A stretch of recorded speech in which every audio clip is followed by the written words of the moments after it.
honest about this. I was saying that how that, for instance, men in particular, how many men, if they were feeling depressed and inadequate, would actually say so, given how unsexy it isn't going to get you many reproductive opportunities. But nonetheless, at the neurological level, it's possible to correlate well-being with particular states of the central nervous system and our reward pathways. In the case of non-human animals, well, they can't verbalise, but nonetheless one can see how hard they are prepared to work for different stimuli. And once again, this is still relatively crude, but in future improved neuroscanning should allow us to make it more precise. There are neuronal responses to, say, different sugars that we can measure. So certain sugars are sweeter than others. And I think that over time these measurements will become more complex and more accurate. I mean, the reception of how sweet something is certainly not as complex as something as arbitrary as happiness. But I think over time methods will diversify. Yes, I mean, as neuroscanning becomes more fine-grained, shall we say. I was just wondering then, just to stay on this for a little bit longer. There does seem to be, is there any kind of evolutionary drivers for happiness? I don't think there is really, is there? Well, there is the drive for happiness.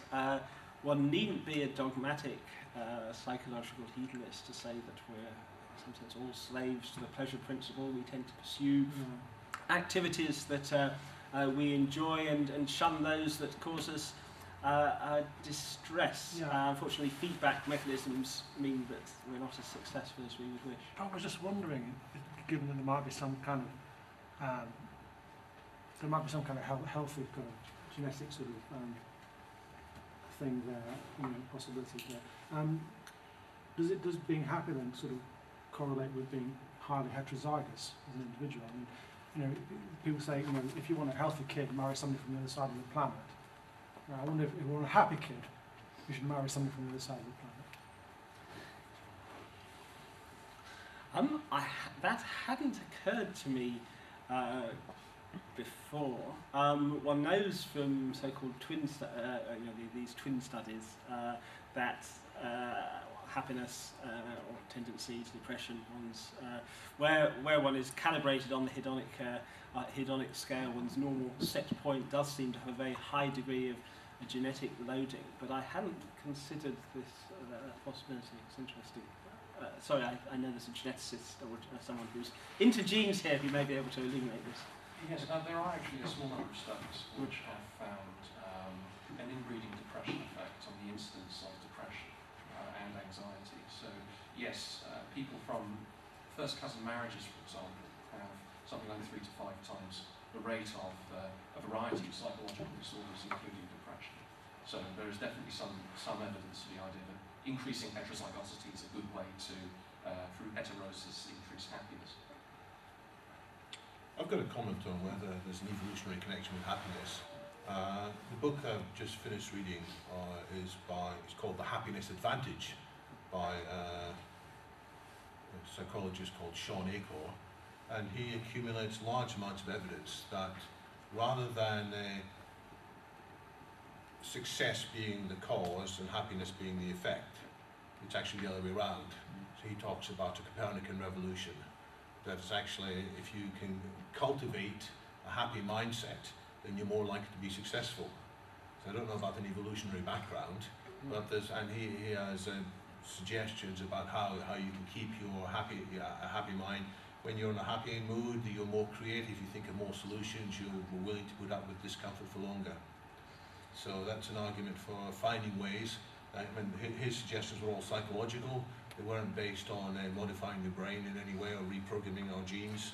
At least they weren't based on modifying the brain by any direct manipulation, or more in the controlling our mind. Then they would get this happiness, and then more likely to be creative, and the other success criteria would follow. Yes, indeed. Other things being equal, happy people are more likely to be successful in conventional terms.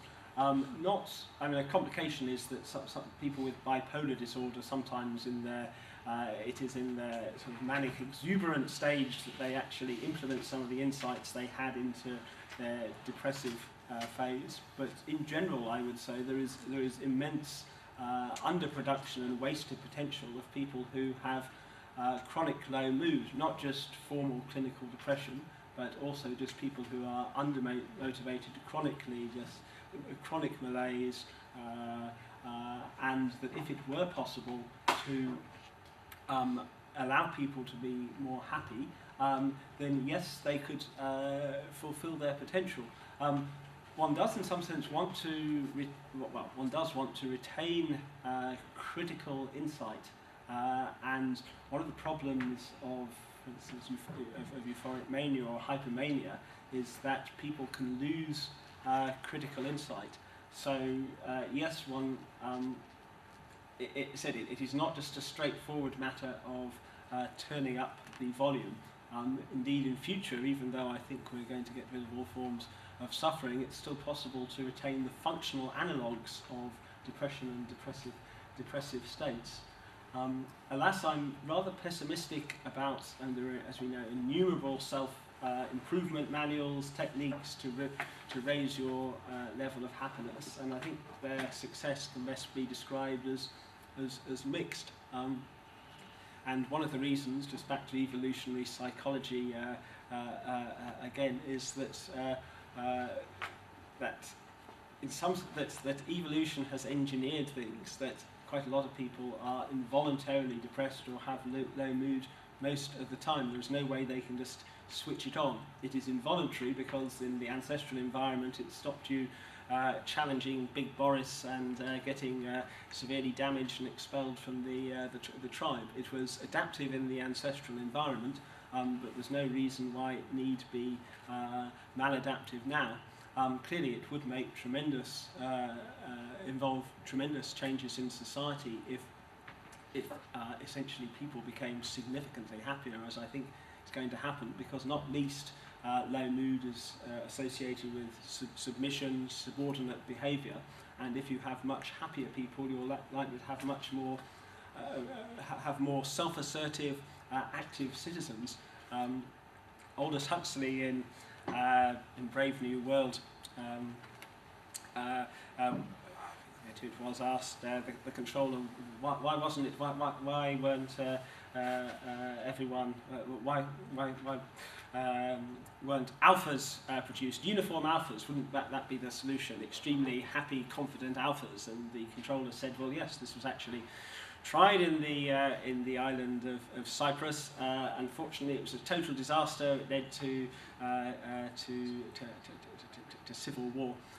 That you will actually change the dynamics of society if you do significantly improve most people's mood, because they will be more self-assertive and less submissive, which is why I don't think it can be tackled on a purely individual level, that one will want to, for instance, be able to enrich native oxytocin function.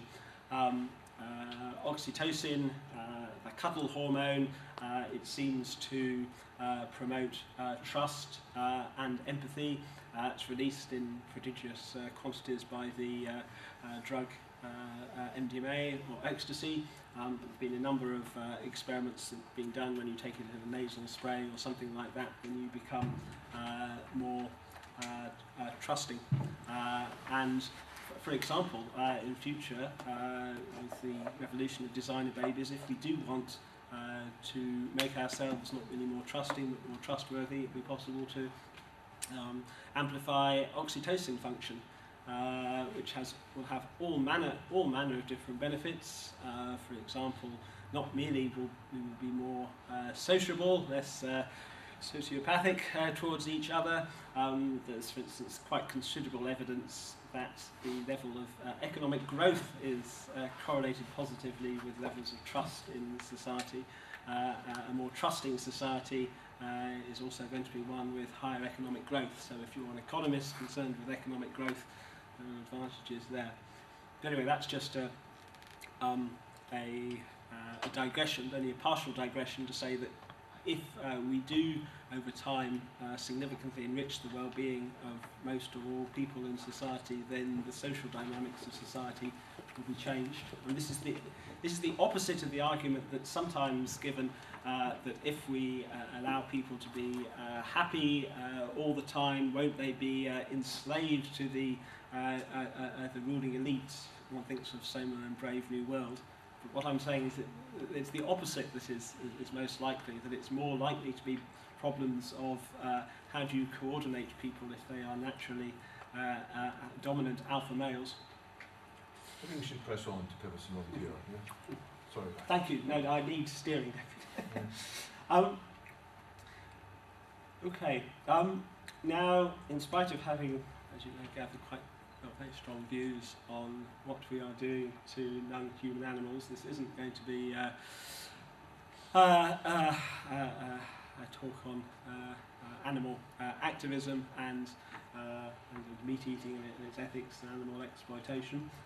Clearly, I think anyone who is a transhumanist and who takes our commitment to the well-being of all sentience seriously should adopt a cruelty-free vegan lifestyle. However, moral persuasion alone has very limited purchase, as we know, and so I think one also wants, as well as the ethical argumentation, to be taking the high-tech route. And it looks as though it's going to be possible to develop in vitro meat now currently, or cultured meat now currently. This can only be done to produce mincemeat quality artificial meat, which might be okay for hamburgers at McDonald's, but gourmet steaks are several decades away probably. But if we're serious about global veganism and a cruelty-free world, and we have limited faith in the capacity of moral persuasion, then I think accelerating the development of in vitro meat technologies is a priority. And I went to the first in vitro meat conference in Oslo about 18 months ago. It was very interesting. I was expecting to see, sorry, I've seen it quite, I'll come to it in a second. I was expecting to see mainly earnest, well-meaning ethicists, but in fact it was tissue biologists and some very serious people. Sorry, yeah.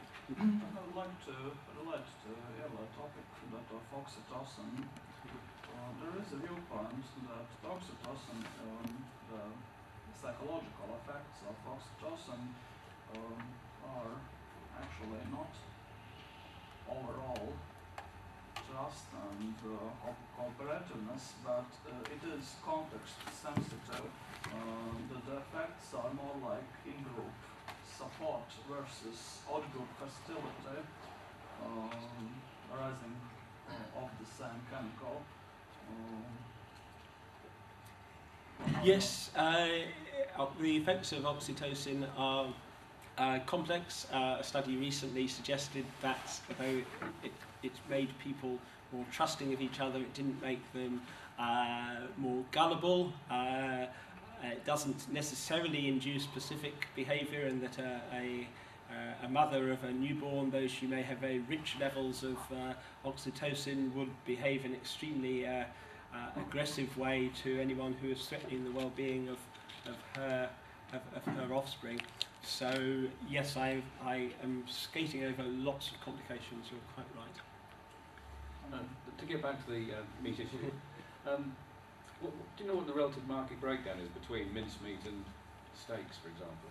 Because it seems intuitive that a lot more McDonald's is sold and a lot more premium steaks. That's a very good question. I don't. I ought to know something like that, because, as I said, it's in principle it's scalable too, and that if one could, for instance, do scalable mincemeat, I mean. Yes, that is a very good question. Yes. I don't know, unfortunately. Is the possibility of something that tastes like chicken also on the cards here, or is this really only meat? Oh, yeah, all forms of meat. Indeed, I think too, with a better understanding of the basis of taste in the brain, to kind of amplify our experience of food, to have